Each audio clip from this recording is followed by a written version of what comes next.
This is That Video Game Podcast, episode 583 for December 24th, 2018. Top 10 for 2018.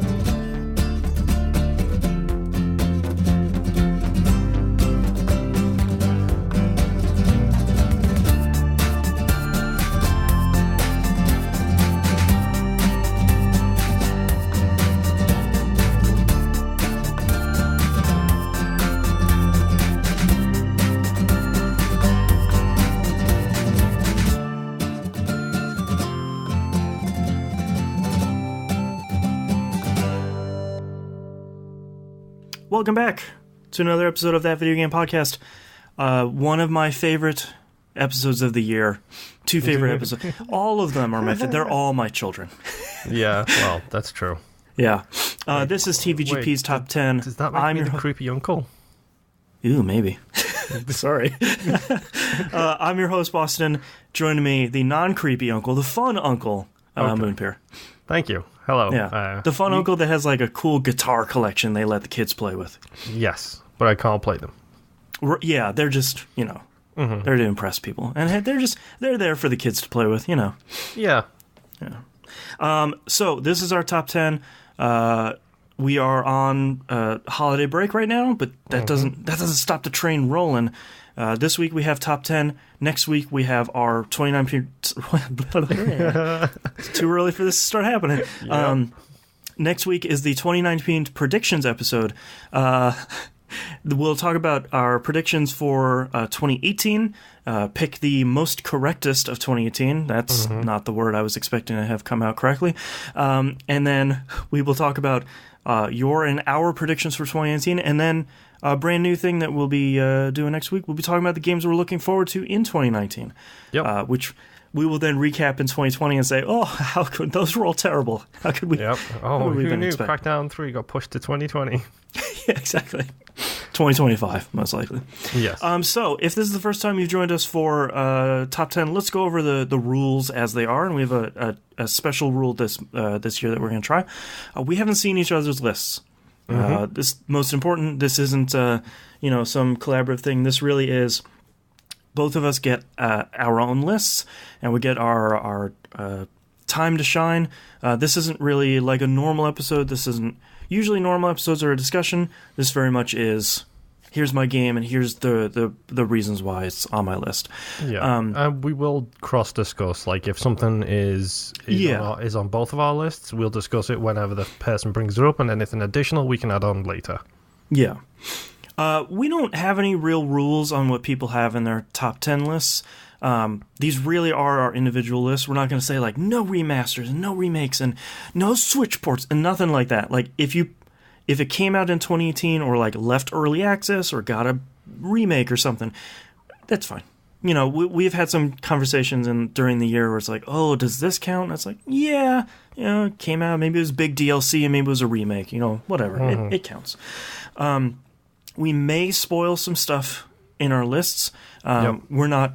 We tend to not lean towards the giant bomb end, which is just watch out the whole time. It's all spoilers. Yeah. Open season story discussions. Yeah. There are going to be some games we talk about. Stuff that's been recently released won't be majorly spoiled, but we'll try and give a heads up. This list includes games that came out in December 2017 till December 2018. We record this pretty early, so stuff that's coming out early December usually doesn't make the list. So it's a little bit... You might see a little bit of stuff from 2017. Always a reminder, this isn't the best game of the year. This isn't the best these aren't the top best games of the year. This is the games our most favoritist. Yeah. These are the games we loved the most, so... We're going to miss stuff and we're going to forget stuff, or we just didn't play it. That doesn't mean they're bad games. It doesn't mean we hated them. They just didn't make it on the list. Yep. So like normal, we're going to go Moon's list and then my list. But Moon presented a little twist on the rules this year, or the flow this year that I really dig. So we're going to do that this year. So we're going to alternate our lists. So 10, 10, 9, 9, etc. And we'll see how that goes. We're going to do that for top 10 and most of the other categories that we go through. Let's just start, Moon, with your number 10. Okie doke. Starting with the controversial one first. My number 10 this year is Sea of Thieves. Oh, right. Now, there is quite rightly so, a lot of criticism pointed at Sea of Thieves. The thing that brings this to my top 10, brings it onto my number 10. Like, the game is gorgeous. Like, if you've seen screenshots of the game, like, you know how great it looks. It controls really fantastically. It's got great physics. It's got so much positives in it. But the thing that makes it, I mean, something we talked about as well when I first started playing it was what we referred to as the Rare charm. Like, it does feel like it has that charm of the Rare studios of old, even though that studio basically doesn't exist anymore. The thing that brings this game up onto my list is the game is what you make of it. Like, this game is one of those games where if you put the time in, if you've got the crew to play with, it can be one of the best experiences in video games. It's unbelievably fun when you have a crew which is that kind of crew. I play with my wife, with Charlie, and with Kat, and all three of those are absolutely crazy. So I'm kind of the straight man on the crew, and I've got shipwrecked Charlie trying to crash us into rocks. I've got my wife throwing like TNT barrels and swimming with them under the other ships, and Kat just being Kat, or Space Daughter as she's also known. Like, I have three of the most fun people to play that game with, and that's what accelerated this game to my number 10. It's like it doesn't stand out. Like, there's so many issues with it progression wise. Basically there is no progression. Like, the grind is real with this game, but at the same time I'm playing it with people who I love playing games with, and it's like I'd love to play it with people like Brain Eater and T-Bomb Rocks from the community, like playing it with those, like switching out with other crazy people and seeing what stupid stuff we come up with, like firing yourself over an island to try and land on somebody else's ship on the other side of the island, like using the new Shark megaphones to yell at people who are on the other side of the map. Like, it's so stupid, but that kind of is what gives it its charm and what takes this thing to number 10 for me. It's there because of the fun I made with it, with those specific people. Like, right. It's a fun game if you let it be. If you go in there by yourself, you're gonna have some issues. Yeah. My number 10 is Minute. This is one of those games that I think you can look at it and it's a lot of people call it 2-bit style. It's mostly black and white. And the whole crux is it's a game you play 60 seconds at a time. Once the minute is up, you die and you go back to your checkpoint. And it's one of those ideas that on paper you look at it and you go, okay, like it's either going to be really great or it's going to be just an exercise in frustration. And they managed to design this game so tightly and to get rid of so much of the fluff that would normally be in this game, that each time you respawn back at whatever home you're spawning in, those 60 seconds, you're always doing something, or you're at least making progress to figuring out how to solve some sort of puzzle. And you're never banging your head on a puzzle for 10 tries or so. Half the time you're not even banging on it for 5, because the game knows you need to keep moving because you only have those 60 seconds. Yeah. And they intelligently remove that limitation during the final boss, and give you, if there is a time limit, the boss's health stays the same between respawns. They do some really great stuff, and I think Minute is on my list because I think this is such a great example of people taking a crazy idea yeah, and designing this game to within an inch of its life and somehow making this crazy idea really fun. And Yeah. I wish that people would play Minute. I wish more people would play Minute. It's super short, obviously because you're only playing a minute at a time.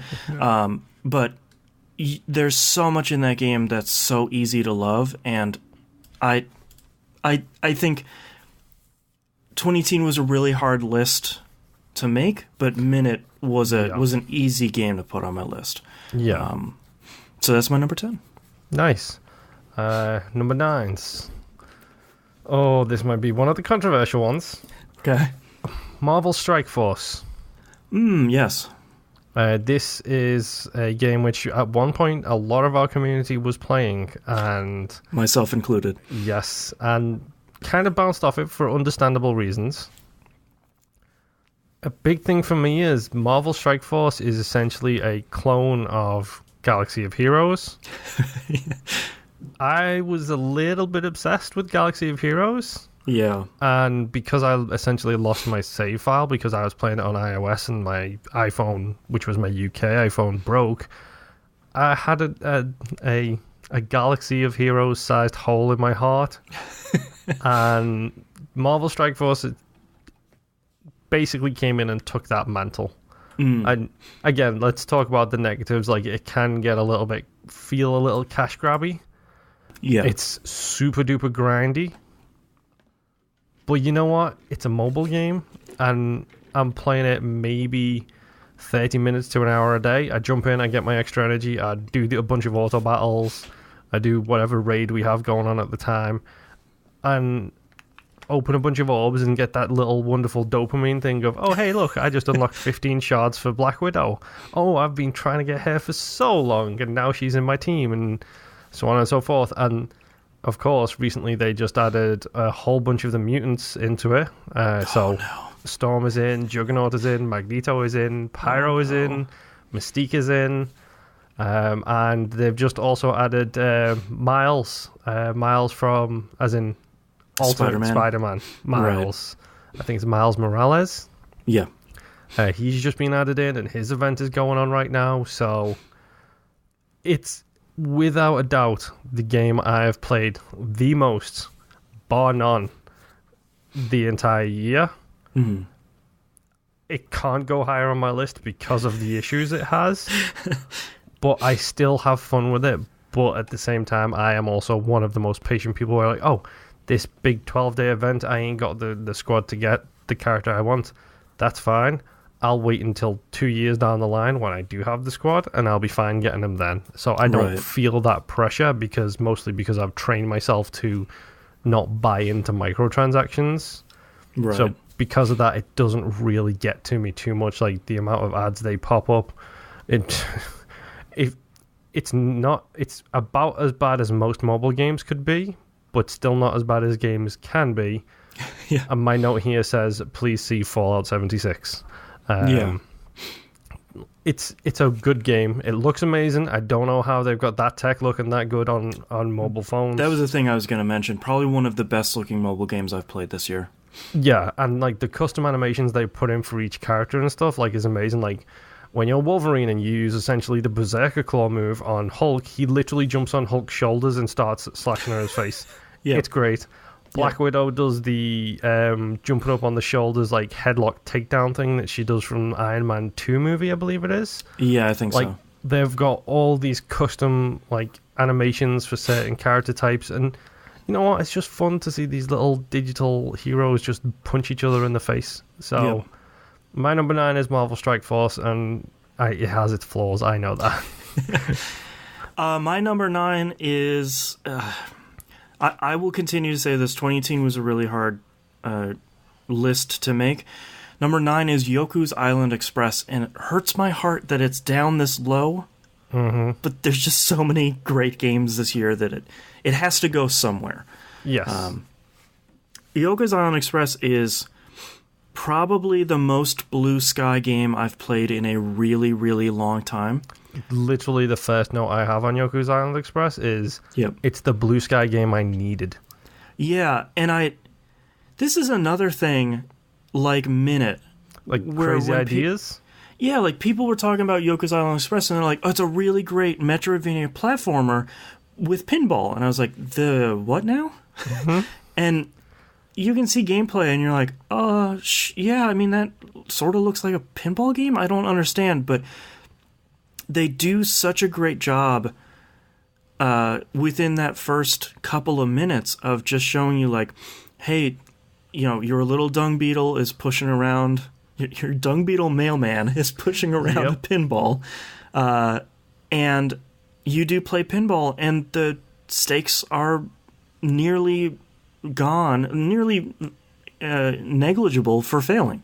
Another note I have on it is it's a no-fail game. Like, it doesn't feel like it matters at all whether you go through the bucket like 20 times or 30 times, and it's simple enough to play. And I mean, let's talk about the art style. Like, gorgeous. The game looks amazing. Like, it's a super fun soundtrack.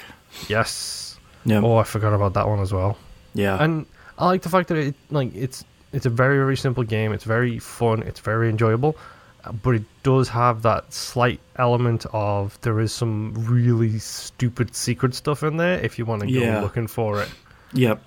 Yeah, I that's one of the other things I liked about it too, is it uses its light Metroidvania to its advantage, because if you just want to play the whole game straight through, that's fine, and you're going to have a really great time. But there's all these little unlockables and mailboxes to toss random mail into, and which can we just mention how great that is, that he doesn't actually care whose mail, he just literally shoves a handful in there. Yeah, he just throws a handful of somebody's mail in somebody's mailbox. It's really great.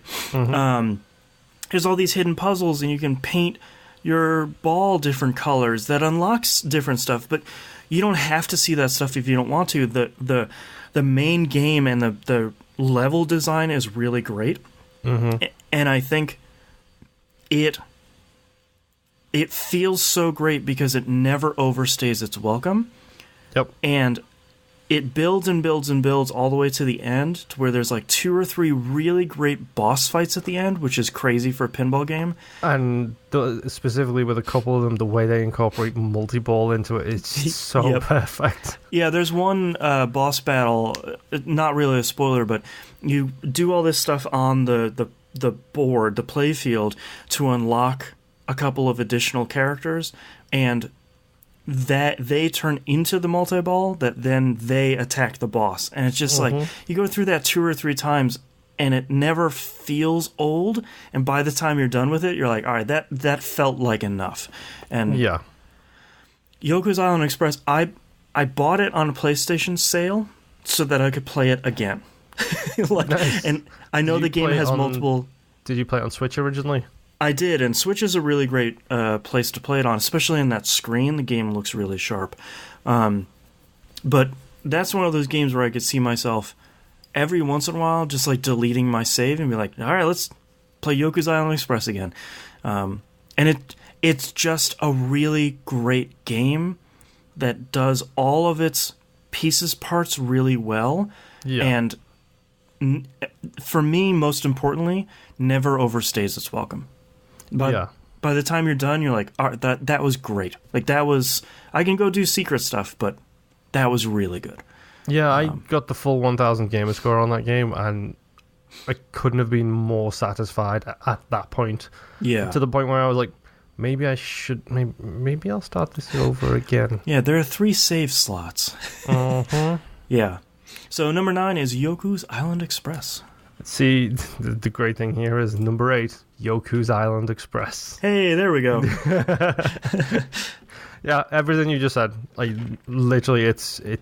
Like, my main 3 notes are blue sky game I needed, no fail, simple to do, and it's just relaxing. And this year, I needed one of these games. I needed a game with no extracurricular stuff or no, like, the world is ending kind of thing. It's like, no, right. It's great. And yeah, Yoku's Island Express. My number 8, Boston. My number 8 is Ni no Kuni 2 Revenant Kingdom.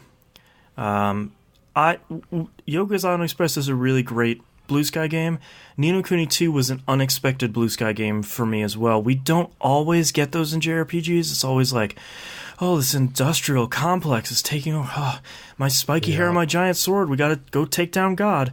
That isn't Ni no Kuni 2. It is, I'm a politician, and whoops, I got sucked into an alternate world, and now me and my young ward are gonna go collect higgledies around the world. What's that magic item that you possess, which fires things at people and they die? It's a gun. Yeah, they don't understand what a gun is. It's amazing. What's so really great is like, early on in the game, he like holds up his gun, and he goes like, "Well, how are we gonna make ammo for this?" Basically, one of the characters is like, "Hey man, we got guns. I got you. Well, we know what guns are. It's fine." I think Ni no Kuni 2, when I think about it, it's just a game that's nice. Yeah. Like, most of the stuff is happy. The villains aren't really doing anything that's that terrible that often. There's a couple of scenes where so like, ooh, that's not great. But, like, in the end, the heroes and the villain win. You get the best of the happiest endings, and I think combining that with them learning so many lessons from the first Ni no Kuni about let's remove so much of the Pokemon stuff, which wasn't super successful. We'll remove the intense grind from the first one. You can move around the battle now, or the battlefield now, and you can directly attack enemies, and you have your guns, so you have a pretty solid ranged attack. Your party members aren't that smart, but that's okay because the game overall is largely pretty easy. Yeah. But Ni no Kuni 2, I think, is even though they weren't paired with Studio Ghibli anymore, it still has that same feel, and it still has that sense of wonder that I don't think we get a lot in a lot of games. And I had mentioned it as I was talking through this game during the year. It's a really great starter RPG. You didn't need to play the first one. There are almost no references outside of a couple towns to the first one. And with it being fun and bright and easy to play and just a happy game, it's a really great place to start. And one of those games that came out this year, and it's like, okay, yeah, cool. RPGs can still be really great when the world isn't ending. And yeah. I really dig that. So that's my number 8. Okie doke. My number 7, and this is again 2018. Surprisingly tough year. Yeah. My number 7 is Dead Cells. Ah, yeah. This was the toughest one to place on my list for me personally, because it's probably one of the best made games of this year. Mm-hmm. It's probably one of the best roguelikes of all time. Mm-hmm. Mechanically, it's fantastic. It feels good to play. The issue I kept on running into was I kept on getting the screen lag issue. Which killed me several times. Like, that cost me a run more than once, which is a problem. Yeah. And to be honest, as much as I love it, I kind of fell off it a little bit. And I think the reason I fell off it was probably because I was so obsessed with getting other games completed in time for Game of the Year. Right. But the game is amazing. Like, it's top of its class. It's again, let's talk about word salad / boggle. It's a Metroidvania roguelike, which is kind of unheard of. But still, the game is incredible. Like, the story's dumb. It's very basic. Like, it's funny, but it's very, very basic. Mm-hmm. Like, the different paths you go through to unlock the different glyphs and the different things, different abilities that you can get, and how much they change the gameplay is super surprising. Like, when you've got the wall jump and the wall climb and everything else, it's just like, oh, now I see where the speed can come from. Right. The art style is amazing. The controls are fantastic. It's probably one of the best in class roguelikes ever made. Like, I would put this right next to Isaac for me. Like, maybe for me it would maybe be Isaac, then this. I mean, I haven't played some of the other big ones, so Rain game, can't remember the name. Oh, Risk of Rain. That one, yep. I haven't played that. I haven't played Enter the Gungeon, but from the roguelikes I've played, this is way up there. And it deserves the praise it got, to be honest. Yeah, 2018 is such a hard year that this isn't on my list. Like, it's spoiler alert for later, but, I fell off Dead Cells really hard because I felt like I hit a pretty serious wall, but you're right, it's such an incredibly well-made game by such an incredibly small team that there's very little wrong with it, and I think it's just an outstanding experience. Yeah, it's top of its class in almost everything, like I said. There's just a couple of things I bumped my head against, which I really struggled with. And the biggest dive I took from playing this game was after the screen lag issue had caught me and killed me. 4 times over 6 runs. And then I was just like, I'm done. I'm going to wait for a patch. Yeah. And then because of all the pure quantity of games coming out this year, I haven't even seen if there's a patch for it yet. Well, and they recently announced a giant patch where they're basically refactoring every item in the game. So it's like, well, I'll wait for that. Never mind. Yep. So it should be interesting. But yeah, my number 7 is Dead Cells. My number 7 is Into the Breach. Any other year, I feel like this would be probably number 1 or number 2. But I think Into the Breach, I obviously loved and love FTL. Mm-hmm. And I was really excited when they announced they were basically making a strategy, like a turn-based, grid-based strategy game. And I was like, all right, that's my jam. Oh, and you're putting Wanzers in it? All right, yeah, this is good stuff. What I didn't expect is for them to sort of evolve that genre that I love so much in the fundamental change they made that's so important to Into the Breach is you're going to see what all of your enemies are going to do before they do it. And that sounds like it will break the game. It's one of those things where like, oh, of course I'll win. Like, I know what the enemies are going to do. But when every match only lasts 2-3 turns, 4 or 5 when you start getting really into it, doing this battlefield math and pushing and pulling your own units and enemies and doing all that, it turns it from being a slog, which a lot of strategy games, especially strategy RPGs, can be, into it's more basically of a chess match. Yeah, and like a pure puzzle game, which I wasn't expecting, but feels really great. And I think what I wrote in my note is removing all the guesswork out of the battles leaves all the BS behind and lets you focus on that puzzle stuff where it's like, all right, if I push this unit out, then they won't destroy that building, but it'll hit this enemy, my own unit, and then you feel like you're doing 4D chess. And I think one of my bigger regrets of this year is not spending enough time with Into the Breach, because I feel like you can keep peeling that game away and keep seeing more and more and more stuff, not only with just units, but strategies and how you're going to play islands in what order and stuff like that. I regret that I didn't have enough time to spend in it, but the time that I spent with it was so great, and the game is just so good that I really wish it could be higher, but there's so much other great stuff this year. But Into the Breach is another one of those indie games where when people are like, what game should I play? It's, okay, if you haven't played Into the Breach, just go buy it on whatever platform and go play it.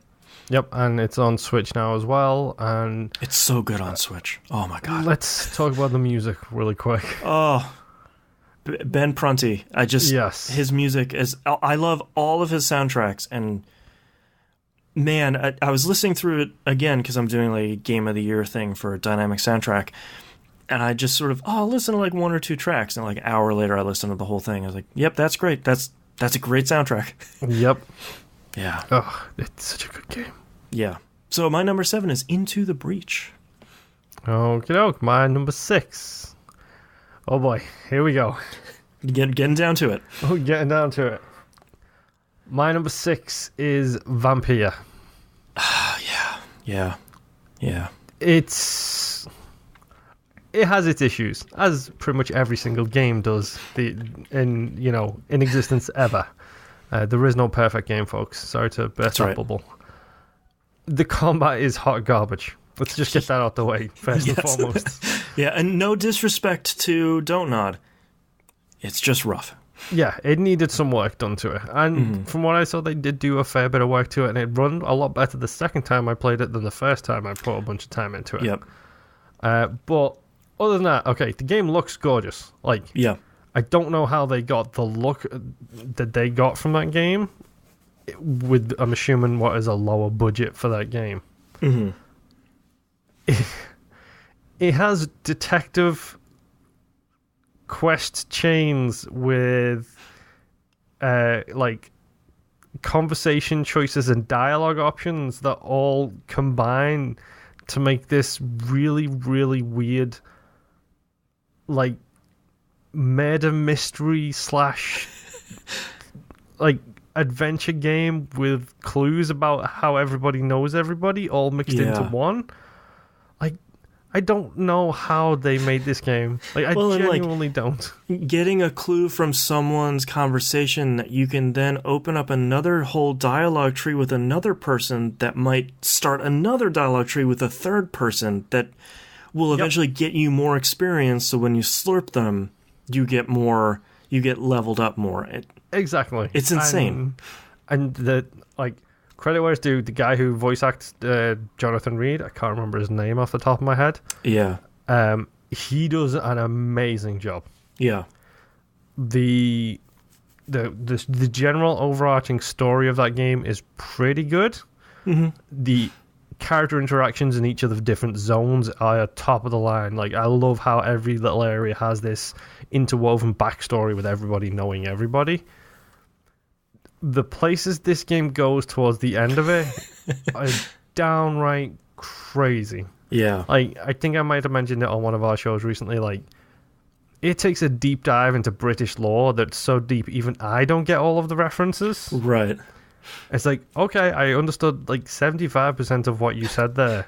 Yeah. But the fact that they're referencing the dragon as an actual dragon, but also related to the overarching story as a whole, it goes some real stupid places in a real good way. Yeah. And I don't know how they did it, but credit where it's due. Tiny team. From what I understand, it started as 60 people working on this game. Mm-hmm. And when you consider that Ubisoft takes literally 5 countries to make their games, 10 times that number of people, it's unbelievably good for the size of it.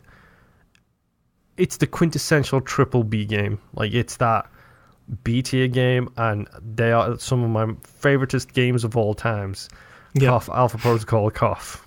Yeah, we called this 2018's Alpha Protocol, which for us is a huge selling point because it's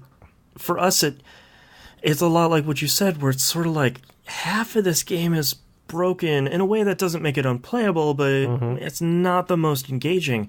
But the other half is some of the coolest storytelling I've played in games in a really long time. So how do you balance that other than saying it's 2018's Alpha Protocol?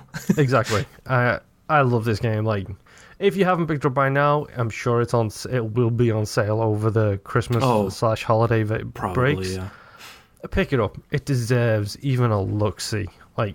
Genuinely, thoroughly enjoyed that game. So, my number 6 is Vampire. Whatever. You know what I mean. Yeah. My number 6 is Forza Horizon 4. Forza Horizon 4 was a really hard game for me to... I don't even know what the right word is, but it's hard because Forza Horizon 3 is a really great game that has so much content in it. Yep. I could probably still play it for another 2 years. And that's not even counting... I didn't even buy one of the DLC packs. There's just so much content in there. that I can't help but feel a little bit let down when you play Forza Horizon 4, and the raw amount of on-map content is much smaller. Yep. I think that's part of my issues with it, is the progression thing, where it only starts to unlock additional stuff after you've progressed further into the game. It's like, okay, if you want all of these ramps and all these jumps, you need to do the ramps and jumps to unlock more ramps and jumps. Yep. It's for an open world racing game, that's frustrating. Yes. And I think when you look at them dropping tournaments that were in Forza Horizon 3 that were a big part of why I liked that game, where every icon on the map had a race and a multiple race tournament associated with it. Yep. I thought that was really great. And them dropping that for 4 is fine, because it means I could finish the game at some point. Yep. But them replacing that with the season system and the hashtag Forzathon is fine, but those, to me, I would have liked to have seen them take all of the stuff they had on 3 and then extend that with the seasons system, which seasons were really great. But the number of races that show up every week are like 3 or 4. Yeah. As opposed to 100 more that you had with tournaments. Yeah. And the Forzathon stuff is fine, but I'm not really in a Forza Horizon game. This is going to sound weird. I'm not in a Forza Horizon game for multiplayer stuff. For me, it's just climbing through the ranks, upgrading my bracelet, and buying houses, which was a thing I didn't expect to like as much as I did. Yeah, not to mention unlocking the Carlton. Yeah, finally got that Carlton, and then dropped that game. But on the other side of the coin, that racing still feels so good. It just...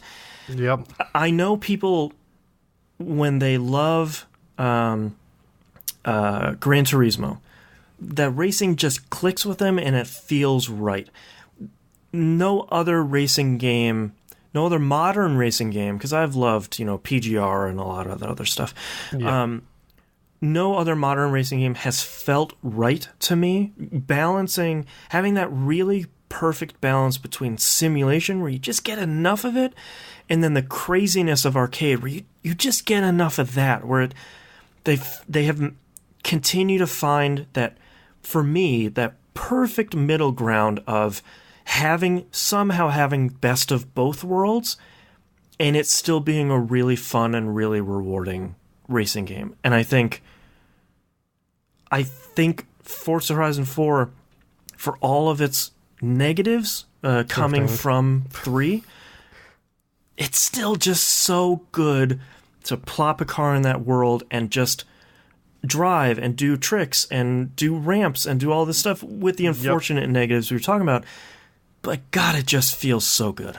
Yeah, it does. And it's one of those things as well where the Forza community never fails to impress with stuff like the skins you can get for all the different vehicles is absolutely crazy. Day one, there's 50,000 skins in the store for each car. Yeah, it's like, I got a Volkswagen Beetle. Oh, look, there's Herbie. Of course there's Herbie. And Goku. Yeah, and Goku and everything else. And World 1-1 somehow. Yes. Quick nod as well. It's 4K HDR. Yeah, I wish I had an X for this game, man. I have the 4K TV and HDR TV, but man...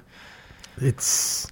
I made this reference a couple of times already this year, but this is the game that I played the opening mission an hour after my wife played it, and she was blown away at the difference. Yep. It got her to buy a new TV. That's how good this game looks. It's unbelievable.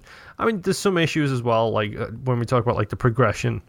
The fact that it's kind of streamlined it to a negative, both a positive and a negative. If all you want to do is street races, that's all you unlock, that's fine. Yep. If all you want to do is dirt races, that's all you unlock, that's fine too. It feels for me, it just feels like I end up doing a bit of the grind, where it's this is the one I'm going for. I'm going to go down that path until I hit the end, and then I'm going to change vehicles and do something else. Right. Which, it's both good and bad. I mean, I love the online open world aspect of it because everybody is a ghost and nobody can mess your stuff up, which is Thank God. amazing. Yes. Thank you for that, people. Forza Horizon 4, it's a great game. It's a true quality game. Mm-hmm. At the same time, it does feel a little bit like more Forza. Yeah, and I that's always a concern with them putting out more Forza Horizon. Is like, yes, more Forza Horizon, and then you get into it and you're like, it's more Forza Horizon for the best and the worst reasons. Mm-hmm. So we're spoiling it right now, I guess. My number 5 is Forza Horizon 4. There we go. And I think to maybe expand on it a little bit more, I am surprised that they put like story quest chains in the game, and they largely worked. Yes, they do, and it surprises me to know it. And they keep putting more out. Apparently, it's like every big patch, they seem to be adding new ones in. It's like, okay, whatever. Yeah, I really dig the first one where you're doing action scenes for a director that seems too cool for school, but eventually starts becoming more and more concerned about your well-being, and then trying to be cool about it. Yeah, I love that one, and your main guy's like side hustle of just drive really quick in these cars because we're renting them to rich people for monies. So go have some fun before we do. Yeah, Forza Horizon 4 is really great. It is a frustrating and semi-disappointing game, but not really when it's still Forza Horizon. Yeah, it's that weird dichotomy of more of the same, but still it's so good. Like, you have every right to not like this game, and you have every right to absolutely adore this game, because it's the best and worst of everything Forza. It's like getting your favorite dessert again. It's sort of like, I could try something else, but man, this is so good. This is some good cheesecake. Yeah, exactly. That was your number 5? That was my number 5, yes. My number 5 is Celeste. Celeste is really something special, sort of on both ends of it. I think this is one of the tightest, one of the since Super Meat Boy, this is one of the tighter indie platforming games I've played. The rules aren't complex. You have a jump and a dash, later a jump and 2 dashes, and that's it. Sometimes platforms will move when you dash. Sometimes they won't. Sometimes platforms will move when you stand on them. But the core of the gameplay, like Super Meat Boy, is very, very simple and controls so well. In a way that's so hard to explain when a game gets it right or gets it wrong, how even the jumping works.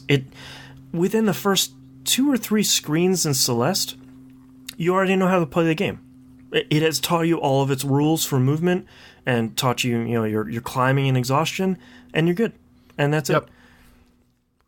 But on the other side, what I think is so interesting about it is, number one, that it had a story that's good at all, because that's not what I would have expected. No, we wouldn't have expected the quality of story from that game, but also the fact that it tackles some real deep issues too.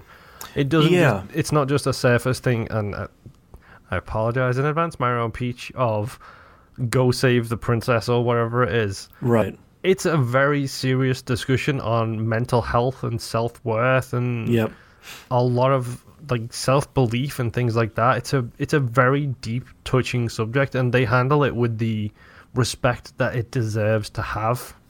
Yeah, because now when you read about the game, now it's been out for a while, a lot of people, including myself, will say it's a really good look at depression and anxiety and coming to terms with who you are and sort of growing as a person, but it never manages to feel pandering, or it's never really wallowing in its own depression or anxiety, which is a fine line to dance.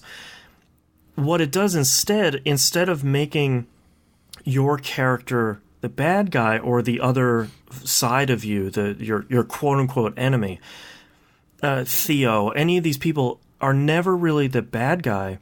The mountain is. Celeste itself Yep. is your enemy, and sure, it's a an allegory for, making it to the top is for, coming to terms with yourself and really growing up as a person. But it never felt preachy. It never felt really bad, and I think Celeste is really interesting and important because I've spent more time talking about how it tackles these themes more than I have about the incredible gameplay and sort of soundtrack that will be important and interesting for a number of years to come. Oh yeah. It's certainly not a perfect game because I felt like the ending dragged on a little bit too long gameplay wise. But man, I didn't even play that many of the B-sides. I recently found out there's C-sides, which is insane. Which are absolutely crazy. Yeah, so it just... So I wish there was more to talk about it, but you sort of have to play it yourself to get the story. I can tell you a lot about the platforming, the puzzles, and all that stuff, and maybe one frustrating boss battle. But all of that sort of pales compared to all of that stuff coming together in such an incredible package. Yeah, and give it full credit as well for not being judgmental at all. Mm-hmm. Like, it has an assist mode in there, and it says right at the top, it's meant to be played without it. If you cannot play it without it, put the assist mode on, you're fine. You won't miss anything. We're not judging you. Like, however you want to play it is okay. Mm-hmm. It's genuinely really well done. Like, one of my favorite Game Club games we did this year. Yeah. Oh, yeah. Hands down. There were a lot of good Game Club games this year, but man, Celeste is one of those where it's like, all right, I'm glad we played it shortly after it came out because that's one of those experiences where you look at it and you say, this is the great part about indie games. Yeah. Large games like this, excluding Senua's Sacrifice, they don't typically deal with themes like this honestly, other than, it's a character flaw. And Celeste never treated it like that, which is really great. And Celeste is just a really great game. And I really clicked with it. I really loved it, and enough for it to be, number 5 on my list this year. Yep. So, for the record, I will say, from my number 5 to my number 1, we were talking about this pre-show last week. Mm-hmm. Any one of them could have made it to number 1 on my list. So, Forza Horizon 4 to anyone after this could be number 1. And it was a tough decision. Yes. So, expect some blood to be drawn from, Forza onwards in my personal list. So, my number 4 is Assassin's Creed Odyssey. Yes. It's a mind-blowingly good game. Mm-hmm. It's got probably the best protagonist in Assassin's Creed history. Certainly my favorite. I think the only person who really comes close is maybe Bayek for me. Yeah. I was never a big fan of the older Assassins. I love them all for their own individual reasons, but Bayek and Cassandra stand above all of them. I mean, it's ancient Greece, so it's beautiful, it's amazing, it's legendary in so many ways.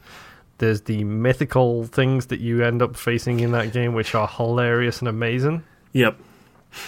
There's the 3 main storyline system of the game, and that doesn't even include the mercenaries system, which is in there as well. There's so much about this game that is incredible. How they implemented the choices, dialogue boxes, things like this into an Assassin's Creed game. Yep, a full dialogue tree. Mm-hmm. And how they made them work, and then work effectively, is beyond me.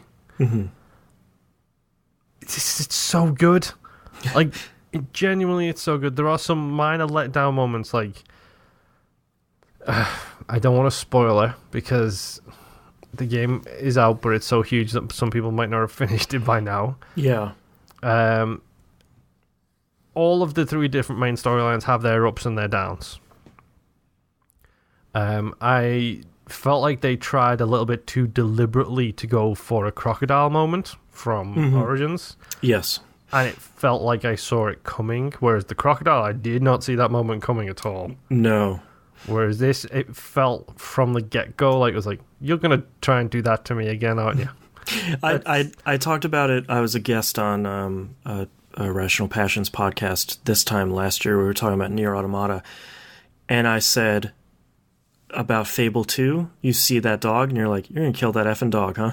Like, you can see these moments. The crocodile moment from Origins was so great because they just dropped it in there. But I feel like when you try to do this stuff really early on, it's sort of like, okay, I see where you're going. Yeah, and my specific note about that says it literally does not have the crocodile punch, which sounds like something it crocodile punch. So good. The outside of the Animus stuff is okay. Like it's nothing groundbreaking on the outside of the Animus stuff until literally the final outside of the Animus moment. Yes. And then it's just like, okay, mind blown.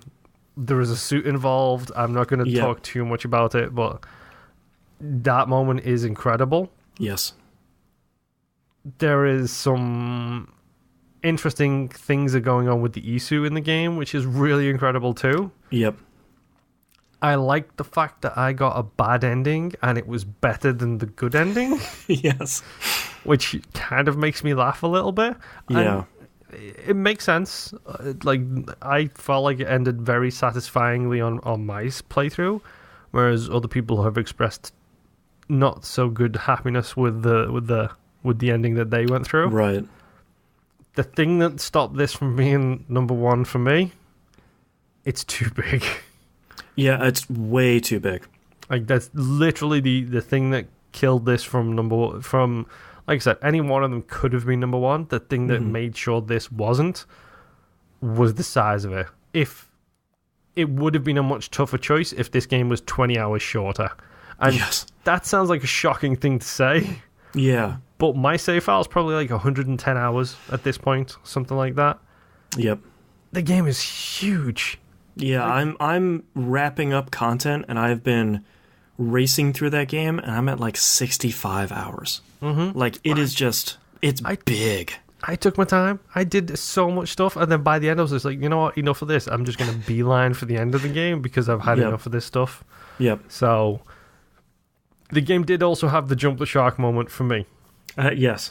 Which I believe me and you disagree on whether or not that's a good thing or a jumping the shark moment. It is a thing. It's it's an Assassin's Creed thing. Yes. Which, I mean, it kind of leans into the Assassin's Creed thing, but at the same time, it's just like, no, just anybody else would have been fine. Yeah, you went too crazy. Like, you could have had an Isu be there and that would be fine. Right. But to do what they did felt so weird. Yeah. Again, trying not to spoil it because the game is big, and even if it came out in February, there's no guarantee you're gonna keep playing it. And we'll be doing a spoiler cast on it as well. So, but yeah, Assassin's Creed Odyssey is my number 4. It's a great game. My number 4 is Dragon Quest XI: Echoes of an Elusive Age. I think. Obviously, I like JRPGs, and if you like JRPGs, hold on. A guy who hosts record scratch, a guy who hosts an RPG specific podcast. That's likes true. RPGs. Well, I think if you like RPGs, though, you'll probably enjoy Dragon Quest. If not, you probably at least respect it from the outside, and I think a big part of what's so endearing about the Dragon Quest series is that they feel classic in a way that never really feels old, but it almost feels traditional. And it's still a Dragon Quest game, and you still have the same victory music, and you still have the same menu, and your first battle is still against 2 slimes, and you're still going through the motions, and a lot of that feels very much like a warm blanket on a cold day. It's sort of like, all right, now I'm just gonna, tuck into Dragon Quest XI. It's just gonna feel cozy. Yeah, and it's a bit like loading up Symphony of the Night again for you. Yeah, and it just feels really great. And I like how they modernized a lot of stuff, and I like that they tried to let you run around the battlefield, but even though that doesn't really do anything, I would suggest changing to the classic camera. But I think part of why Dragon Quest XI is so successful is because that base level of the game is so traditional that it's just your standard Dragon Quest series. And then they turn it on its head not one but two times in between the three acts. So you go through and you face the big evil at the end of the first. You collect all the Dragon Balls, and then, of course, something goes really wrong because, of course, it has to. And going through that and going through the second act to sort of rebuild felt really great. And then finishing the game, getting credits and getting the star next to your save file after 70 hours felt really great. And then loading that up and realizing you're just 2/3 of the way through the game, and them throwing what has to be the largest monkey wrench into a JRPG. And I really wish I could talk about it, but it's if this was a shorter game, I'd be really happy to talk about it. But it happens 60 to 70 hours in, and it's so impactful on the game overall and the story structure that I really, really, really don't want to spoil it. But it's great to see a traditional JRPG. It could have been a 100-hour game where you just collect all your party members, get their spells, yay, here's your ultimate weapon, and then you go fight the bad guy. But to have this many twists and turns and so many different elements of the story for a series that, when they tell a story really well, it's really great, like Dragon Quest V, that did sort of a similar story thing. But when it tells an okay story, it's fine. You at least have the really great battle system. But man, Dragon Quest XI that's one of those games I picked up this year saying like, all right, I'm going to get to it. It'll be fine. It's Dragon Quest. I know exactly what I'm getting into. Sort of like Forza Horizon 4, where it's like, it's going to be more Forza Horizon. But then it turned into Nier Automata, where it's like, wait, no, this isn't what I thought it was. Yeah, this isn't what I thought it was at all. That's probably a really good equivalence where it's sort of like, okay, that wasn't what I expected, but now this is getting better. Whoops, another twist. This is even better. Okay. So for them to successfully pair those two things is really, really great. And I talked about Ni no Kuni 2 being a really great starter RPG. Dragon Quest XI is that even more so. It's really easy on its normal difficulty, which is really great. It's very clear about where you're going to go from point A to point B. Nothing really crazy. Battle system is straightforward. And you don't have to have played any of the other, as much as it references like Dragon Quest 1 and 3, a crazy amount, games I haven't played. You don't really need to play any of the other ones to really enjoy it. Yeah. And to be fair, I still haven't finished it, but I've gotten enough to the point where right in front of me is the finish line. It's just I have to wrap up a whole bunch of other stuff. Yeah, to sort of get there. So, number 4 for me is Dragon Quest XI. Okay. Every one of these makes me nervous. I know. Number 3, Spider-Man 2018. Yeah, a game that I have not played yet. It's hard to express how many disappointing traversal-based games there are out there. I think Arkham City was an incredible example of really good traversal in a game. Spider-Man-wise, there's been maybe 2 good games before this, and one of them was a 2D side-scrolling beat-em-up, so that doesn't exactly count. One of them was on PS2, so it's been a while. The fact that they've made mechanically one of the best feeling video games, in my opinion, of all time. Like, It has the Batman combat, but Spider-Man doesn't counter. He's a dodger, so it takes out the counter button completely, and it's all about the dodging, which is fine because it suits Spider-Man to a T. He is a dodger, not a fighter. The story in this game is lackluster. It's very rote until about 80% of the way through it. Because you see everything coming. It's a superhero video game. You know this. You know the steps that the story is going to take from A to B to C, and so on and so forth. Until about 80% of the way through, and then it throws about 4 curveballs at you at once, and one of them happens to hit you in the gut. Okay. So it takes the story and flips it a little bit by raising the stakes quite significantly. But the things that make this game stand out above so many other things is, number one, it is a big open world game, just like Odyssey. However, 99% of the things that the quote-unquote collectibles in Spider-Man are fun, stupid things to do. They are... Here's a backpack that's webbed to a ceiling. Go and get the backpack kind of thing. And every time you get one of the backpacks, you get a reference. You get his old spider wings that he used to have his webbing under his arms. That's fun. And a whole bunch of references, the hotel, not the hotel, the restaurant menu from the first time he went on a date with MJ is in one of the backpacks. It's so full of references. But the fact that it takes such an established character as Spider-Man, but takes him out of high school. This is a young adult Spider-Man who he's finished his school. He's been Spider-Man for a couple of years now. Everybody knows him. He got bitten. Yada yada yada. Yeah, he doesn't go through all of that junk.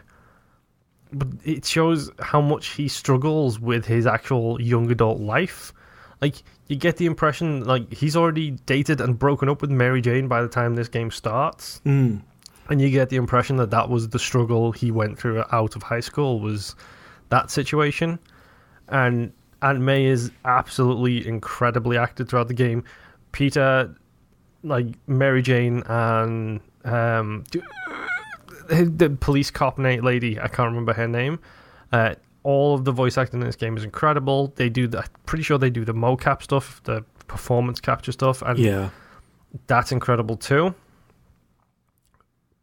The fact that this game looks as good as it looks, Windows, folks. Windows. Go look at the windows. Look at the windows on that, and then compare them with the windows of, I don't know, any open world game ever. It's ridiculous.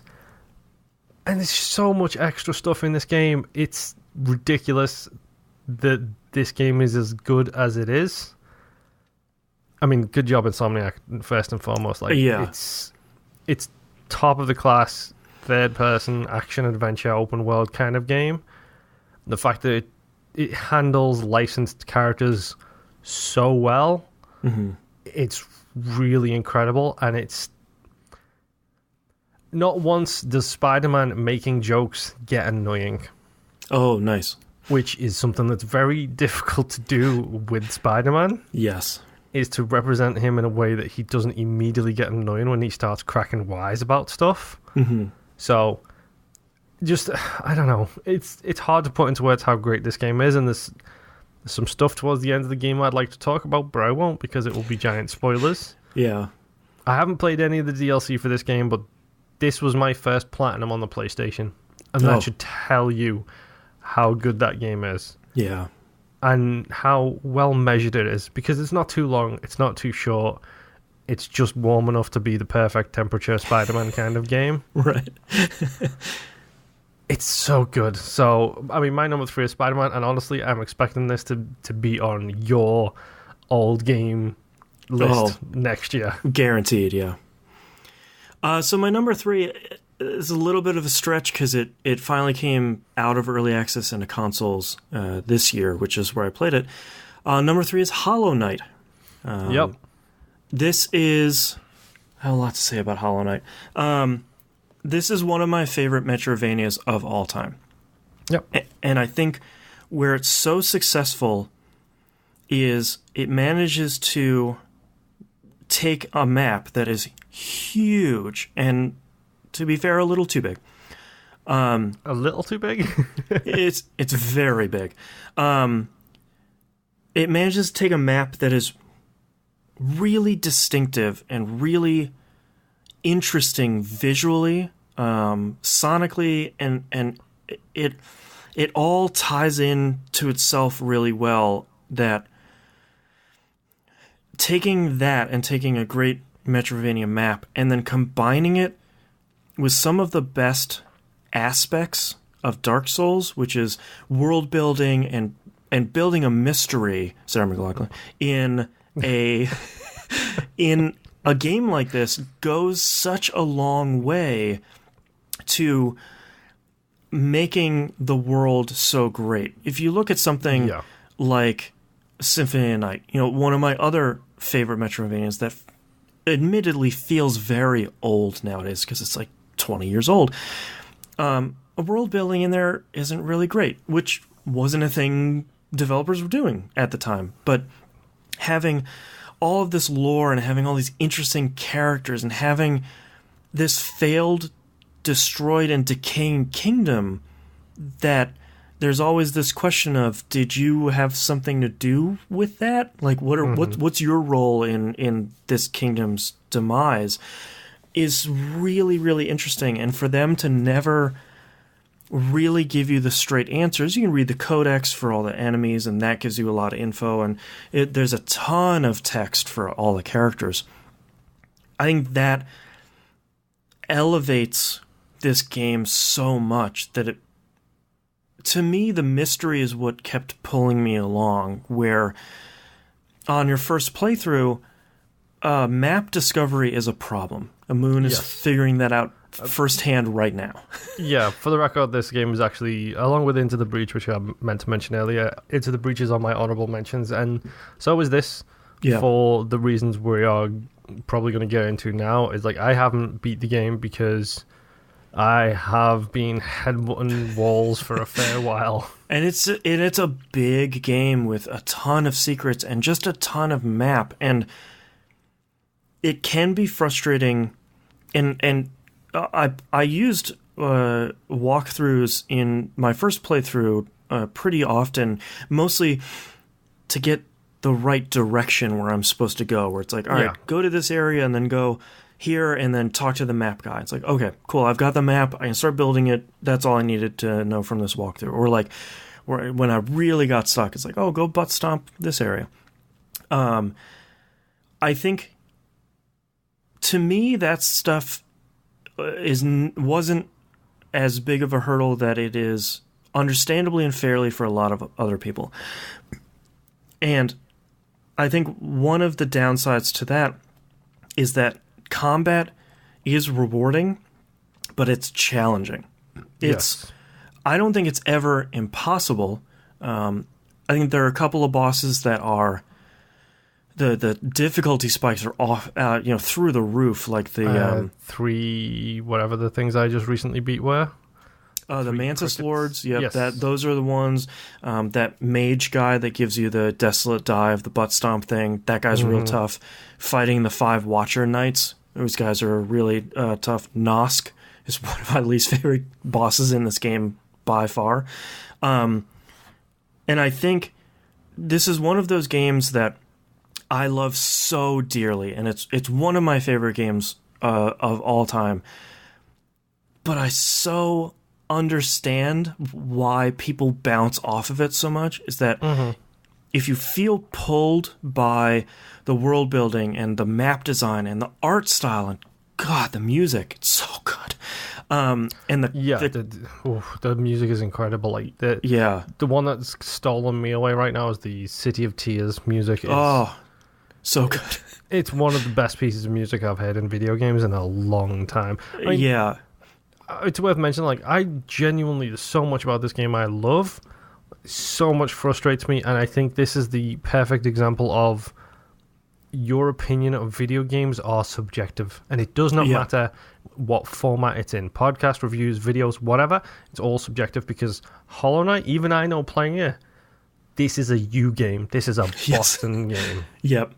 And Hollow Knight feels so different playing it the second time, because I know, I got the Desolate Dive. Okay, I can go do this. I got Crystal Dash. Okay, now I can open up these 2 or 3 additional areas, and then I'm using my second playthrough to explore a lot of the post-game DLC content, which has been really good, but so incredibly hard, in a way that is really rewarding. And the game, I never feel, is that unfair to you as a player. Oftentimes, if there's a really hard boss, there's a shortcut you can use to get to it between the bench and the boss. All of this clicked with me in such a really strong way. And it's so strong that I know that it's one of those games that I will recommend to very few people. Because it's a game a lot... It feels a lot like Dark Souls. I really hate mentioning that so much with Hollow Knight, but it feels like one of those games where it's like, okay, did you play a Dark Souls game? Did you enjoy it? Yes or no? Those answers are going to be how you're going to enjoy Hollow Knight. Because if you don't like that ethos, that design about the game, if you don't like dying to a boss a couple of times until you learn its patterns and basically beat it flawlessly, you're really not going to like Hollow Knight. But if you like Metroidvanias and you like that sort of design and you can sort of... I know some people don't like the aesthetic of the game, the art design. That's fine. It is odd, I would say, very specific. But all of that stuff really combined in a way that made me just really love Hollow Knight to a crazy degree. I think there's something special about it. I love Metroidvanias, and this to me is I think one of the best Metroidvanias out there, easily. Oh yeah, I mean it's... Like I said, it's full of its positives. I think maybe an issue I ran up into it, or while I was playing it, I should say, while I still am playing it, is I'm playing it and I'm feeling the pressure of needing to get it done. Now that pressure is off because we are recording the show and I haven't done it in time for today. So, like, I might end up having a bit more fun with it now that I'm not trying to force myself to find the next place, go do the next thing. Yep. I won't know that until I actually continue to play the game, which will be probably over the Christmas break. But there's so much to love about the game. Like, not even talking about like the fact that like or hate the art style, it's so crisp and clean and well done and deliberate. It's a genuinely amazing game. I mean, and I think a part of one of the reasons why I really liked my first playthrough was I would play for a little bit. And if I'd get frustrated, I'd put it down. Whether that's a half an hour and a half, whatever. I'd never really try and sit down and play it too long. And I feel like a lot of times I'd just keep dying against this boss. I'd get the yips, something fierce, and I'd just say, okay, I'm just going to put it down. This isn't happening right now. And I think that's one of the downsides for you and I as part of Game of the Year is when you start feeling that pressure, you're sort of trying to push through as many of these games, and that's when things get real bad. Yeah. Yeah, but number 3 is Hollow Knight. Number 2, it's God of War 2018. Okay. It's my first God of War game. This is probably, in my opinion, this is probably going to be Game of the Year in most places. Like most sites, most stores, most whatever. This is going to take Game of the Year for a lot of places. And to be honest, rightly so. Yeah. God of War is an insanely good game. I believe the phrase was, here's a blank check, now do what you need to do and take your time, or something, to describe the start of the development on this. Yeah. It shows. Like, if you ever need an example of polishing a game, not to the point where it's rounded and, and everybody can play it and it'll be amazing for everybody, but polishing the exact definition of what you want your game to be. This is an example of that. Like this, I don't know how they did it. I know there's a lot of interviews out there with the team and stuff like that, but I mean, let's just run by the checklist. Like, the game looks incredibly beautiful. God, yeah. It controls fantastically well. It feels like a very deliberately, slowly paced, like, character action game, which is kind of speaking my language, and I absolutely loved the combat in this game. No offense to Sony people, but I loved it so much more when I got my Xbox controller to work with my PlayStation. Right. The story in this game starts really good and just keeps getting better. Yep. All throughout the course of the game. Did we do a spoiler cast on this earlier this year? We did. I believe we did. Yep. So if you want our opinions on that, go listen to that. But it's like ratcheting the tension and the oh my word, what's next? Like over and over and over and over again. Like there's some references in there where it's like, okay, give me that game next, please. Give me that one. Right. It's very difficult to say that a game has taken all of its pieces and made as good a game as they could. And we mentioned earlier there is no such thing as a perfect game. Mm-hmm. And God of War is not perfect. It has some issues. I think it's about as close as we're going to get for a long time. Yeah.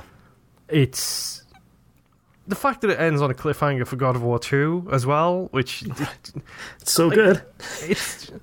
They have taken this thing that clearly the team loves, and they have made something truly special, like truly incredible and truly special. Yeah. And good on them for it. And like this will quite rightly take Game of the Year in so many circles. Yeah. And it deserves it. And I'm an Xbox fanboy, so that should tell you how good this game is. Yeah. But yeah, my number 2, it's God of War. It's my number 2 is Assassin's Creed Odyssey, and so when I made my top 10 list, I did this knee-jerk thing where it's like, I'm just going to organize all these, and here's my top 10. 3 down, solid the whole time. The last couple weeks, set in stone. His last 2 have been flip-flopping pretty much every day ever since then, and to me, they both do great things really well.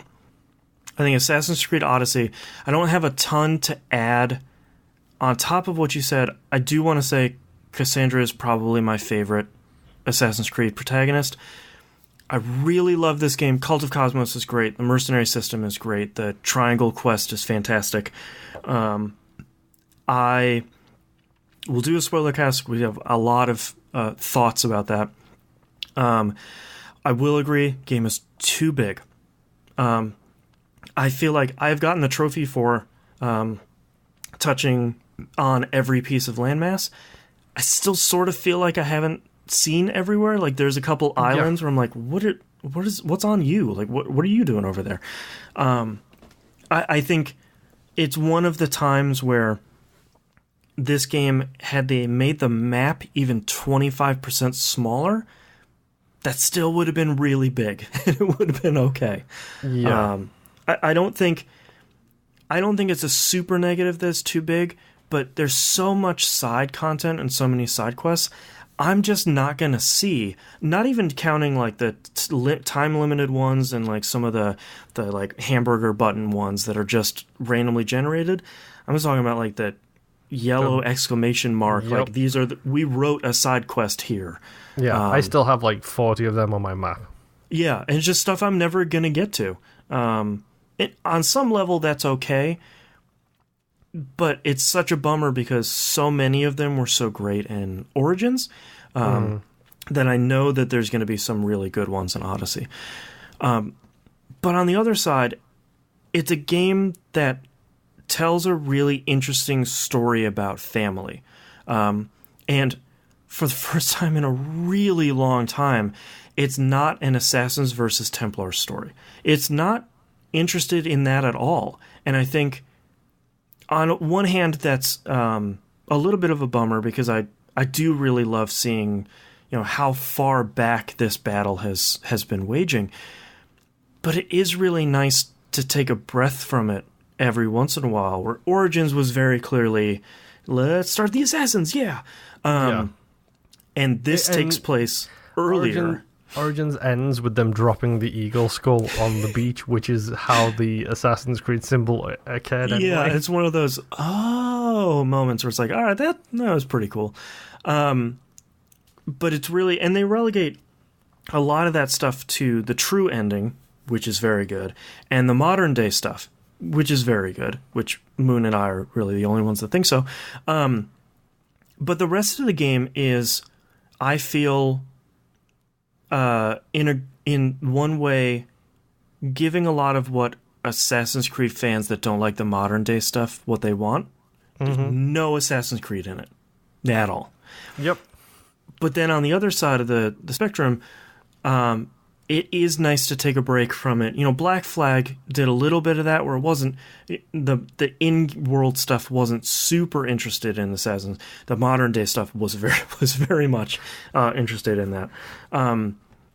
But it's really nice to see them do that, and them pairing a very personal story for Cassandra and her family, along with a dialogue system that was surprisingly important.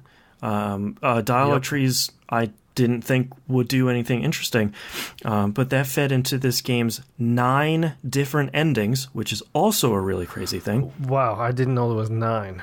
Yeah, I had to look it up because I was like, I got one ending. How many? Oh, there's 9. Okay. But all of that stuff together, I love the Assassin's Creed games. They are dumb, and they are big, and they're flashy, and they are, a lot of times, on the outside, they seem like popcorn games, but I feel like Odyssey is the first, it sort of built upon what Origins did really well, which is sort of like, we can take these games and make a more personal story out of this stuff, and make a smaller story that still is about the Assassins, but to have them go further back in the timeline and make a story about family, it really clicked with me in a really great way. I played like 70 hours over the last 3 weeks on this to get ready for this episode and a spoiler cast, and I didn't feel bad about that because this game is really great. Yeah, it's something that I'll probably mention in the actual spoiler cast as well, but Assassin's Creed Odyssey felt very much like the origins of the Assassin's Brotherhood, while at the same time, like telling that personal story. This to me felt like it was Templars Origins. Yes, because the order versus chaos. Yeah, it felt like it was the start of the Brotherhood. Not the Brotherhood, but the Order of whatever it is, the Order of Ancients. I think it is in Origins. Yes, I think so. Fight against the assassins. Like, it felt like the start of that kind of side of the story, right? And it was really interesting to see. And yeah, there's some stuff to be said about the ending, which we will talk about in the spoiler cast. Yeah, but number 2 for me is Assassin's Creed Odyssey. What is your top game of 2018? I'll be honest, from January there was only going to be one. Okay. And I hold on a second. Let me just. Sorry to delay the drum roll here. I'm so excited because I thought it was going to be God of War. I'm anxiously anticipating. I just need to really quickly check on my top game of the year 2017 list here. Okay, no, it wasn't. Number 2 was a January game from last year. Okay. So my January game this year, it's Monster Hunter World, dude. I mean, oh, that's right. That did come out this year. Totally forgot. We talked about Hollow Knight earlier being, even me playing it, knowing that that's a you game. Yeah. Monster Hunter World is 100% a me game. Yeah. It is not for everyone. This will not win Game of the Year. This will not take that title from anything else in any other places except for maybe personal lists. Mm-hmm. Monster Hunter World is the game that this series has deserved for so long. Right. Which is to say, it's multi-platform for the first time in I don't know how long. Yeah, maybe ever. Yes. It's ridiculously beautiful looking. Like, yes. You don't have to be a fan to look at that game and know that it's gorgeous. The sense of scale, The only game that beats it on the sense of scale for me is God of War, and that's because they do some crazy stuff in God of War. Yeah. The controls are not perfect, but a lot better than they used to be. Mm-hmm. It feels like a really good, nice, big stride towards the everybody can play this now. It's not as dense as it used to be. Right. Which, to me, it's that perfect stepping stone where I can play it and a bunch of other people I know can play it, and they can see why I gave myself cramp for 3 weeks in my hands so I could play this on the PSP back in the day. Yeah. They can see why I linked a PlayStation Portable up to a third-party downloadable app on the PlayStation 3 so I could play via fake Wi-Fi connection with Soulman. Tunneling your internet. Yeah. This is the game that takes all of the reasoning behind that. And don't get me wrong, I'm crazy. I understand that I am crazy. I understand that this game tickles that moon sense right in just the right spots. But the things they did just for and to this game to make it as big as it is, it's so impressive. Like, I didn't expect to see Monster Hunter on streaming, like, top of the streaming sites. Like, right. Best-selling game of 2018, Monster Hunter. It's ridiculous how good this game is. Like, this is a franchise that Capcom have had for probably decades at this point. And this is the first time that this franchise, I feel, has had a game that it deserves.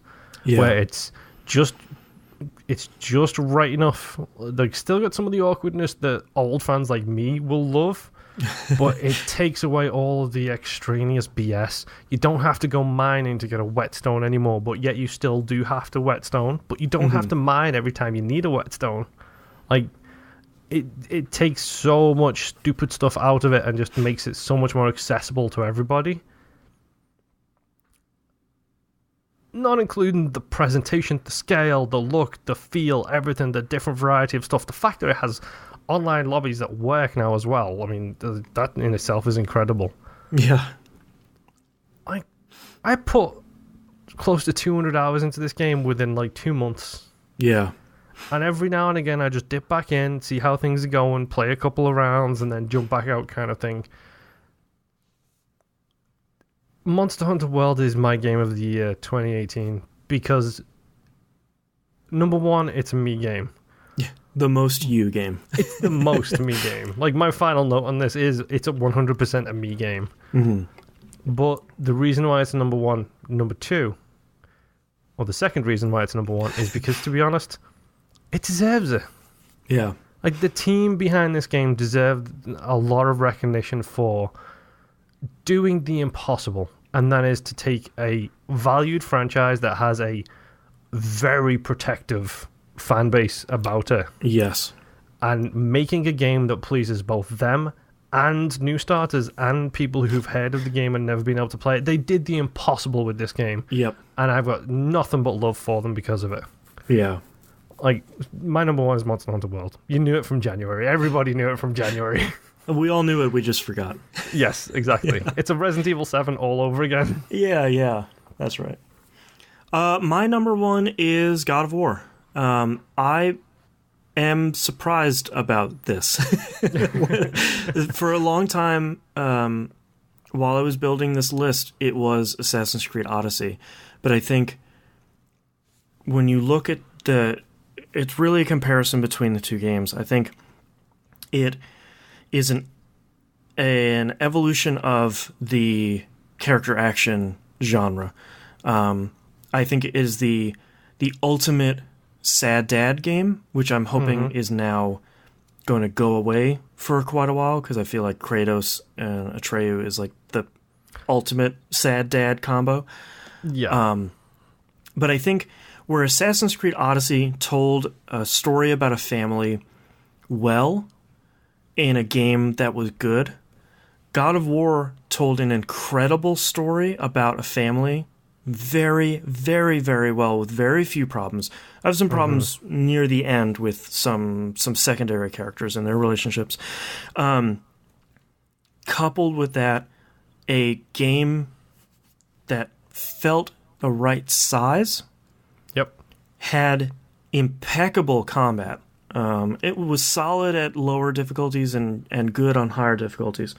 But then managed to defy expectations. As someone who has played most of the God of War games, including the PSP ones, which are really good, the way that they managed to take the God of War series and sort of grow it up a lot.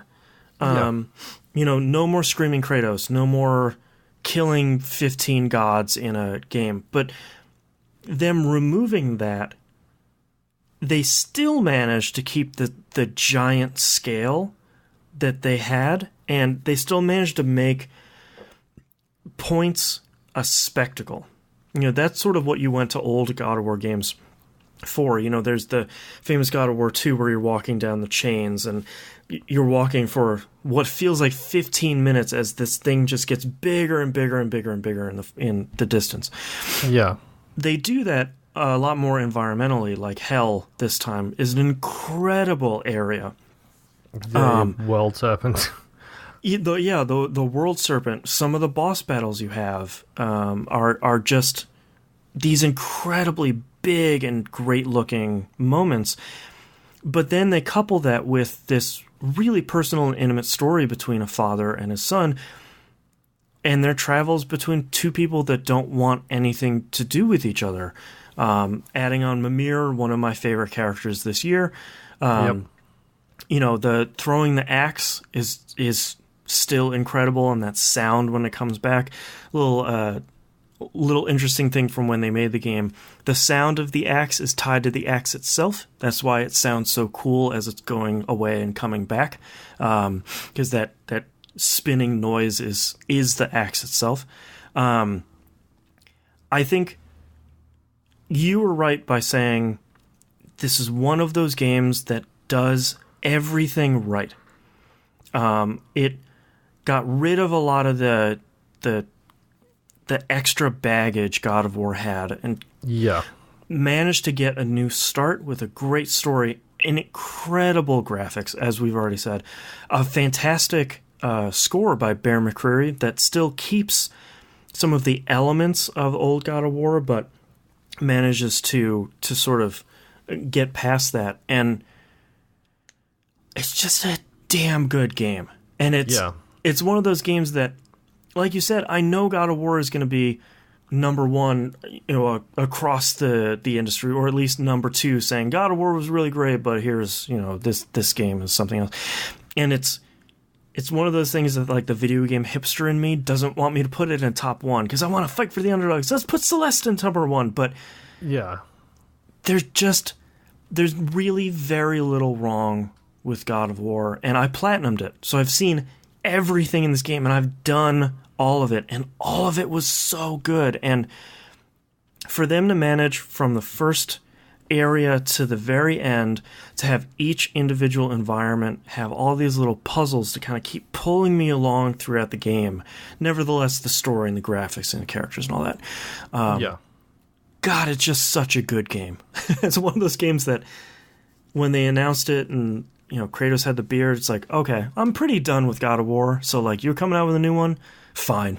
Like, that's probably not a game I'm going to play. When all of the reviews came out and they were all 10 out of 10 saying, like, look, this isn't, like, we're not inflating the score, like, you really do need to play this game. Yeah. And that's what everyone has said throughout the entirety of this year. They're right. It's one of those platform defining games. Like, if you get a PS4, you need to get God of War, you need to get Horizon Zero Dawn, Spider-Man. Like, you need to get these exclusives to a platform because they're the reason you got it, and these are the showpieces. Thank you, Anonymous Donor, again. Yes. Yeah. Like, because you got gifted not only the platform, but God of War. The God of War itself, yeah. It deserves it. I mean, the toughest decision for me was what my number one was going to be, and it was literally the top five for me. It was always a wrestle match between all of them. Yep. At the end of the day, it did come between Monster Hunter and God of War. And if Monster Hunter wasn't as really high quality as it is, it would have lost it this year. And that's me saying that as the Monster Hunter superfan of the show. Right. Like, that's like saying Persona 4 came out this year and you played Persona 4 it's for the number first time 8 this year. Yeah, exactly. Yeah. Like, God of War, it's an unbelievable story. And like you said, I think you actually put it perfectly, like yourself. It's not a good story. It's an incredible story. Yep. It nails storytelling in a way that very rightly tells the arc of their relationship of Atreus and Kratos. Thank you. Amazing voice acting on all fronts. Christopher Judge is probably the best choice to play Kratos ever. Voice actor for Atreus surprisingly good too. Kids in video games are usually like, ooh, good. Mm-hmm. And I love the bombs that they drop at the end of that game. Yeah. There's like 3 or 4 bombs that are just like boom. You're like, oh, boom, hello. Boom. Oh, what? Okay. Yo, that's happening. Oh, okay. Mm-hmm. And it's a genuine, like I said, rightly so, it should probably be number 1 on my list. It's not, because I can't help myself. Because Monster Hunter is really good. Yeah. Yeah. But it took, we already know it took Game of the Year at the Game Awards. Yeah. It deserves it. It will deserve every single Game of the Year award it gets. I feel really bad for Insomniac. Yeah. And I feel really bad for Capcom for releasing Monster Hunter and Spider-Man. And even Ubisoft for AC Odyssey. Yeah. They released these games in a world where God of War was released. Yep. And they had to know they were going to take second place in most of the things this year. And I feel bad for them because, I mean, let's face it, Monster Hunter World, God of War, Spider-Man, you haven't played it yet, but I'm pretty sure you'll be. I have it installed on my PS4 right now. Yeah. Assassin's Creed Odyssey, those 4 games, any one of them could hit number 1 in most people's lists. Yep. Monster Hunter World, depending on your patience for the series, but God of War, Spider-Man, and AC Odyssey, most people will have them on their lists this year. Yeah. You all in the community voted for your game of the year. And this year we'll do a top 3 because I don't know why I wasn't doing that before. Number 3 is a 12-way tie for third place. Okay. Too many great games came out this year, and a lot of them were really great things. Some pretty games that I hadn't even really heard of that people really loved this year, which is the thing that makes me the happiest. Number 2, Marvel's Spider-Man. That's just a really great game that a lot of you loved. And number 1, by and far, was God of War. So, shocker. Clearly, TVGP's game of the year is God of War. Yeah, definitely. Let's move on to our honorable mentions. We're going to go back and forth on this. I think Moon has more than I do, so at some point I will run out of numbers. But what's your first honorable mention here? Well, we've already discussed 2. Actually, we discussed 3 of them in the top 10 itself. Hollow Knight, Celeste, and Into the Breach. All 3 of them could be on anybody's list. Some of the best games that indies have to offer. And by the way, all 3 of them made by like 2 or 3 people. It's crazy. Mm-hmm. Like, it's absolutely ridiculous. I want to give Subnautica some props here because it's a game that I was terrified of at first. Like, because I've been bitten by the early access thing, and the developers of Ark have kind of put me off early access for a while because they treated it with such disrespect. But I waited. Subnautica came out late this year, so I picked her up, and immediately I was sucked in. Mm-hmm. If I had no job and no family, I would probably still be playing Subnautica now. Right. Like, it looks great. I just haven't put enough time in it to put it on my list. But I'm looking forward to diving in over the Christmas break. That's good. You got there before I did. I have Moonlighter. Oh, yeah. I think Moonlighter is a game that has a really, really great idea, and the gameplay loop of go in the dungeon to get items to then go sell at your store, and then that's your gameplay loop, is really great. It's just, there's enough stuff that's a little bit wrong about the game. I'm not going to say it's a terrible game. If it was a terrible game, it wouldn't be on honorable mentions either.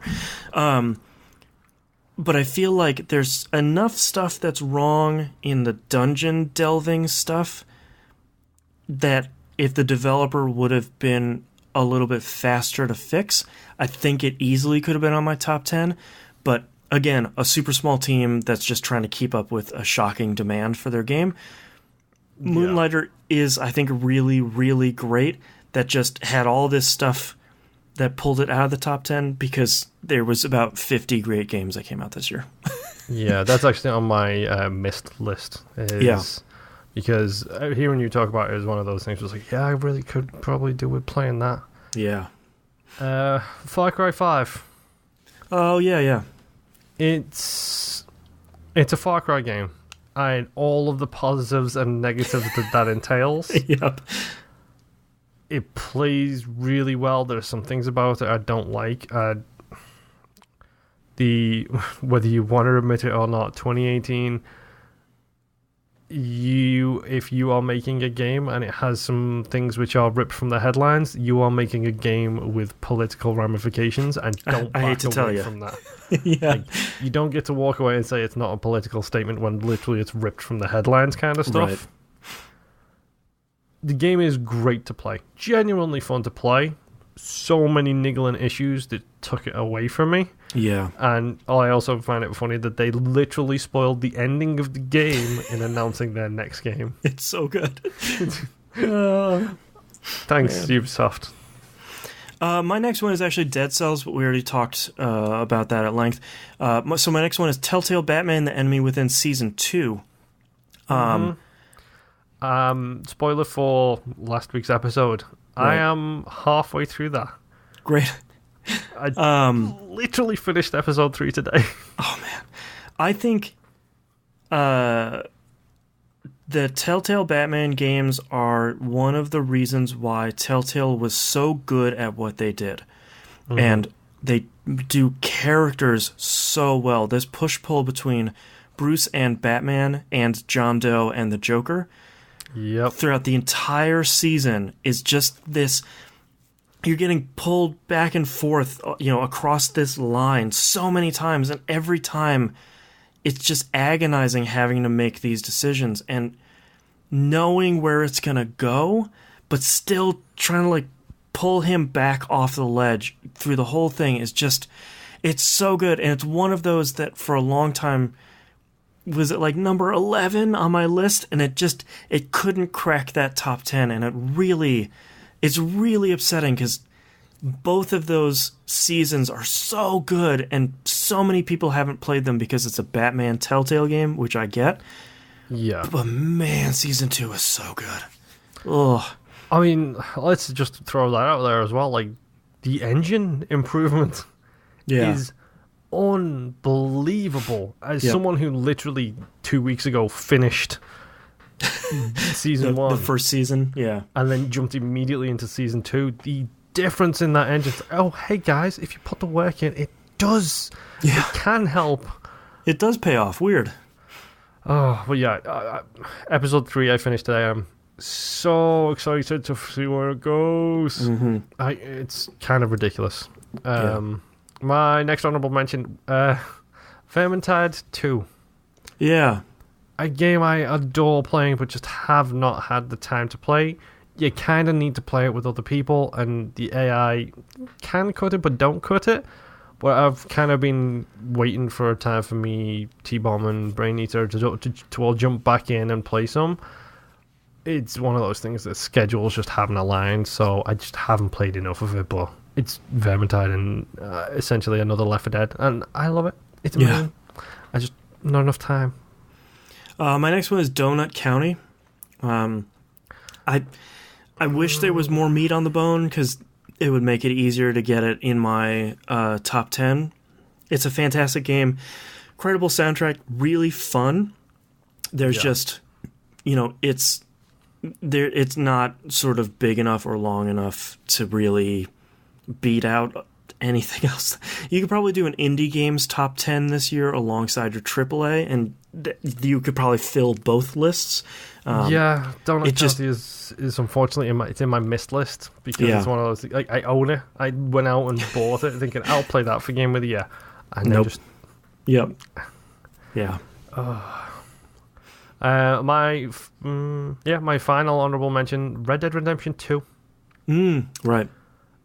I have not even scratched the surface of this game yet. I had to make the decision: was it finish 3 other games or finish Red Dead Redemption 2? That came down to the decision, so I ended up finishing 3 other games instead, which included actually Spider-Man and Odyssey. And it gets an honorable mention for just the look of the game. Yeah. It's one of, if not the most beautiful video game I have ever played. Mm-hmm. It's ridiculously good looking. The acting is really, the voice acting, performance acting, everything about like the presentation of the game is incredible. There are just some gameplay things that bother me, the slow, deliberate nature of literally everything. And I get it. I'm a cowboy in the Wild West. I didn't have a skinning machine. I couldn't just pop down to my local Wegmans and pick up some groceries. Right. I get it. But still, something tells me I might end up thinking RDR1 was the better game. Right. But RDR2 so far is an incredible motion picture that I have some control over. Yeah. So we'll see how that goes into 2019. My final 2 are real quick ones. Tetris Effect. Yeah. It's a really great game, and it's a lot of Tetris. And to me, it's not revolutionary Tetris. It is, Tetris by the guy and the team that made, Rez and a lot of my other rhythm games. It's just a really great Tetris game, and I think for that reason alone, it's worth playing. But it can't hang with the other 10. And my last one is Prey Moon Crash. Yeah, that didn't even make it into my honorable mentions, and it probably should have, considering I put like 20 hours into the DLC alone. Yeah, Prey Moon Crash is a really tough game because it is a really great Prey roguelike, which is 2 of my favorite things of all time. Mm-hmm. But there's so much that's right with it, and there's about an equal amount that's wrong with it, that there was no way it was going to get in my top 10. But it's a game I really love, and I want to love more. Yeah, that pretty much sums it up. If you ever doubt how good 2018 is when we're talking about the rules for the Game of the Year this year, this was being discussed as, we are including DLC because of things like Prey Moon Crash. It's a roguelike expansion on top of our last year's top 10 game, and it didn't make it in my top 10. Like, it's just... 2018 was crazy. But let's talk about old games. What is your best old game? Well, I'm going to do something weird here. I'm just going to throw out 4 honorable mentions. Oh, okay. Telltale Batman. Yeah. Burnout Paradise. Yep. Specifically the remastered version. I'm including that as an old game. The Swapper. Swapper was a game I could not finish, but was really good. Yep. Tales from the Borderlands. Yeah. I beat that this year. It's so good. My best old game, Hand of Fate. I did not get into this more earlier. You're kicking yourself. It's probably one of the best roguelikes I've played. It's top 5 easy for me right now. Oh yeah, hands down. Show me your cards, Boston. What is your best old game of this year? My best old game was a guarantee when I played it is Horizon Zero Dawn. No other competition for an open world game. I feel like this is the antithesis of AC Odyssey, where it's a larger open world that's very focused. It's very focused on combat, which was really great. The side quests that are there are smaller, but they're a little bit lengthier, and they feed into the game's fantastic storytelling and lore and its world. And Aloy is an incredible character, and Lance Reddick is a really great character. I'll never remember his name because it's basically just Lance Reddick in the game. And for there to be an open world game that's a new IP that can tell that story in a way that, number one, makes sense, and number two, is genuinely really compelling for a storyline that in the hands of anyone else would be really dumb, is just... I platinumed it, and I got 100% of it. Like, all the DLC, the hardest mode, all that stuff. Like, I played all of it, and every once in a while I think, maybe I could just wander around Horizon Zero Dawn a little bit more. It's so good. And to me, you know, God of War and Spider-Man and Horizon Zero Dawn, those are the PS4 games. Yeah. It's stupid good, and I loved it. So last list we have here, the one we usually blow through pretty quickly here because we're coming up on 2 hours, is games we missed. Hit me with your list. Okay, I'm literally just going to go through, and if I feel like it, I'm going to give you a sentence on each. Okay. Inner Space, space-based roguelike. I gotta get there at some point.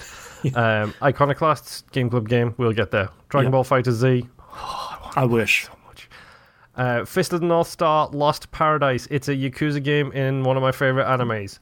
I want to play it so bad. Minute, obviously. Yeah. Yakuza 6. Frostpunk. Yes, please. A strategy-based kind of thing. I'm in. The Crew 2. Not because of its horrendous launch, mostly because I have experience with Ubisoft supporting games post-launch, and it's probably smoothed out now. Yeah, I'm very interested to see where it goes. This is The Police 2. Yeah. I bought you and I a copy during a price error, and we just have not had the time. Overcooked 2. Oh, yeah. 2 Point Hospital. I want to play that so bad. $40 though, I mean... Yeah, it's just... it's never been the right time this year. Yeah. Dragon Quest 11. Yep. Yeah, you talking about that throughout the course of this year and on Discord made me really interested in it. Shadow of the Tomb Raider. Yeah, me too. Life is Strange 2. Yeah, someday, yes. Hitman 2. God, yeah. Battlefield 5 and Darksiders 3. Yeah, man. 2018 was an incredible year, and look at the games I didn't play. You could probably make a top 10 from those. Probably, yeah. You have most of the games on my list. I had 7 of them. The 2 that I have on my list that you didn't have, number 1, The Missing, the super long title, the Swery game. Yes. I've seen a little bit here and there about it, but I'm trying not to spoil myself about it. It sounds really, really unique in a way that only he can make games. And The Return of the Oberdeen. Yeah, I had no interest in that at all, and then I started listening to like Vinny and Abby and the Beastcast people talking about it. It's a mystery puzzle game. I really need to play that, but that's another one where I did not have the time. Yep. Yeah. But that's 2018. Those are our games. Congratulations, God of War and Monster Hunter, for being the best games this year. I think we can probably give the overall TVGP game of put the stamp on it. To God of War. Yeah, God of War, you were stupid good this year. Yep. So that's our 2018. Now that we've sort of done that, next week, as I said, we'll look back to all of our probably hilariously wrong predictions for 2018. That's how it usually goes. Crown the most correctest of 2018, and then we'll look forward to 2019 with our predictions and games we're looking forward to next year. Thank you so much for listening. We'll see you all next week. Bye. And then you're watching the video. This is another 6 gig video. Yep. Thanks. Bye, everyone. Bye. And we can stop recording.